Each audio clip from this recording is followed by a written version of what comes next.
Sokatra ny herinandro lasa teo kosa ny mendrika beauté 67 hectares toerana natokana hikarakarana ny endrika amam-bika indrindra ho an'ireo vehivavy izany. Betsaka moa ny tolotra omena ho an'ireo izay manantona ity fitoerana ity. Nanomboka ny herinandro lasa teo dia nisokatra ny mendrika beauté izay toerana natokana ho an'ny fikojakojana ny endrika amam-bika n'ireo andriambavilanitra.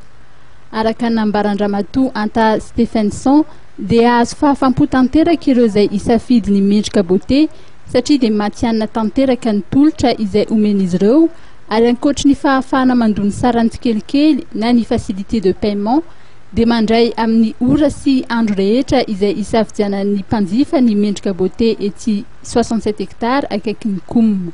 Ankoatra ny mahatoeram-pianarana CFPCE mendrika dia toerana anankiray izy ahafahanao mikojakoja ny taovolonao sy ny tarehanao izay mitondra ny anarana hoe mendrika beauté. Toerana ahitanao azy dia tsy aiza fa eo akaiky ny Koum 67 hectares ihany fasy ny Ekara Mariamanjaka. Koa tongava ianao raha te hikarakara ny volo sy ny tarehanao ary izany dia sarany tena mirary vonona izahay amin'ny fahafampoanao.